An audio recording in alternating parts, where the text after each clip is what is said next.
Dede Korkut and the Angel of Death. Hello, this is Natasha, and this is a story that was recommended by Adem, who is one of our listeners from Turkey. Adem works in a primary school in a small village, and his students are between 7 and 11 years old.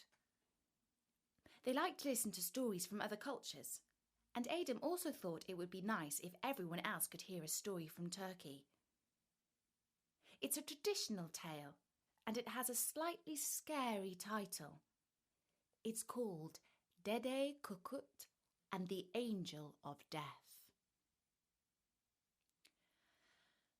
There was once a great warrior called Dede Korkut. He and his men swept across the earth, conquering lands far and wide, and as his power and wealth grew, so did his pride. He began to believe that he was invincible, and perhaps even immortal.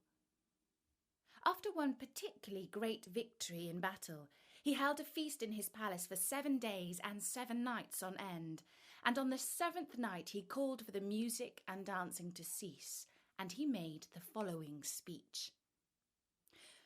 Men, we have conquered all before us.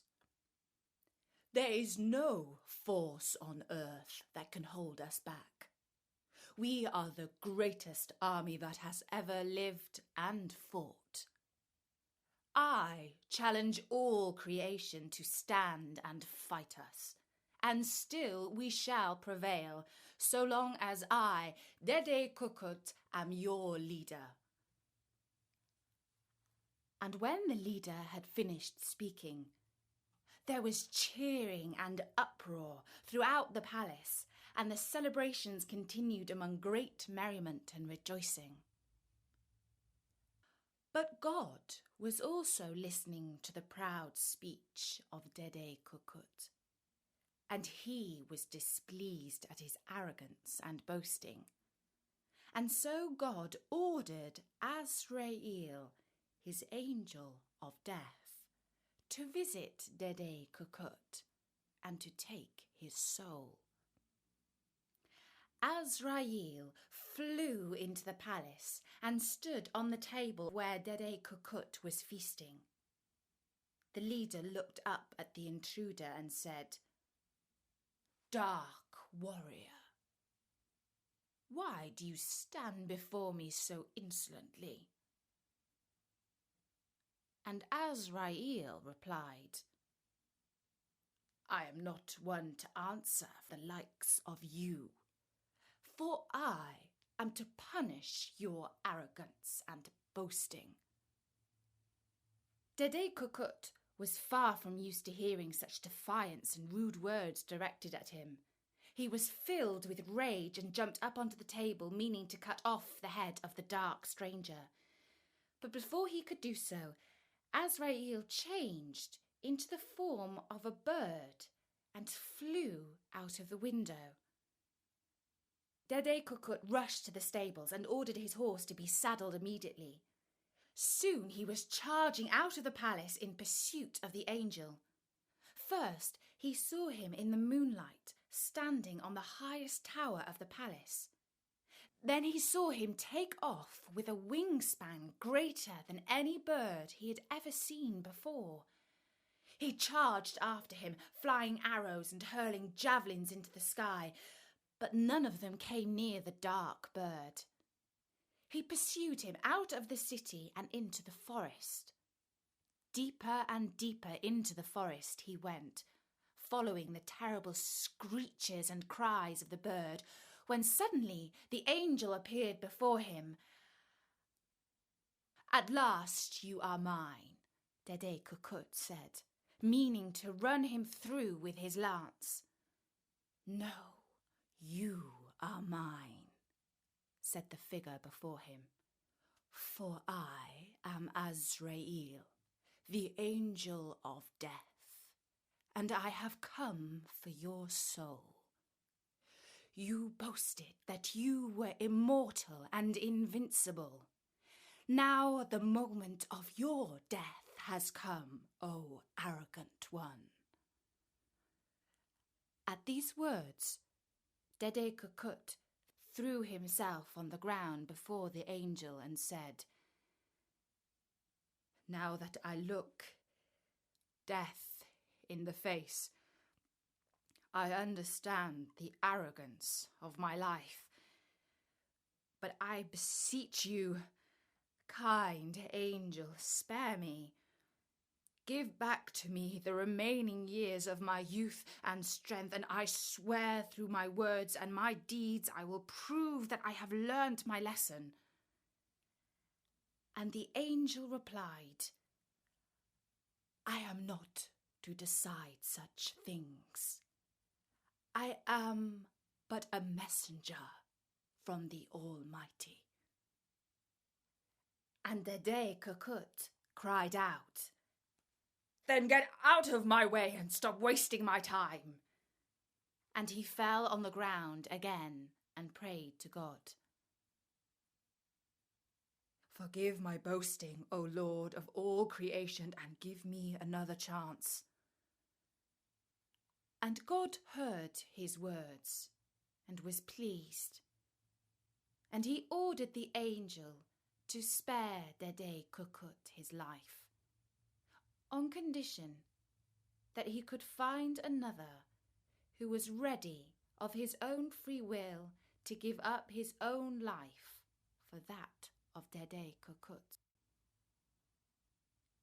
Dede Korkut rode back to the palace a changed man. He felt sure that all he had to do was to ask his father to take his place in death, for he was an old man and had never refused his son anything. But when he came before his father and gave him his request, his father replied, "My son, I have struggled all my life so that I can enjoy my old age. I am sorry, but I am not ready to die in your place." And Dede Korkut was surprised and disappointed. But he thought surely his mother would not refuse him anything. But when he asked her, she said, "Oh, my son, I have already given my life to you many times. When I gave birth to you, when I fed you with my own milk, when I took care of you. Now the rest of my life belongs at your father's side as company for his old age." And the young warrior was disappointed and distraught. He returned to his chamber and prepared to die. But when his young and beautiful wife saw him, she asked what troubled him, and he said, "Beloved, the angel of death is about to take my life, unless I can find someone willing to die in my place. And yet it seems that even my parents, who have previously never refused me anything, are not willing to do this for me, and so I have no escape. I must bid you farewell, for I am about to die." And when she heard these words, his wife replied, "Look no further. Why did you not ask me? I love you so much that I will gladly give what even your own father and mother have refused. Take my life so that yours can be spared."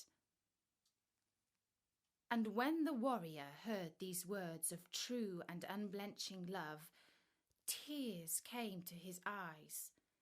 He fell on his knees and prayed to God again, saying, "Great Lord, forgive me. Take my life and spare that of my wife, for she has faced death more calmly and bravely than I." And God again was pleased to hear these words, and he decided to spare both Dede Korkut and his wife. And they lived a long and blessed life, and there was peace and prosperity throughout his lands. And God wrote on the palms of the angel of death in letters of light, "In the name of God, most merciful and kind."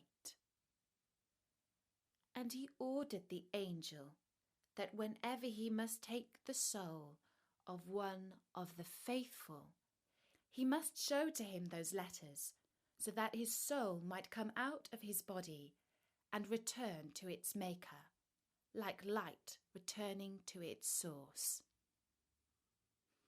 And that's the story from Turkey of Dede Korkut.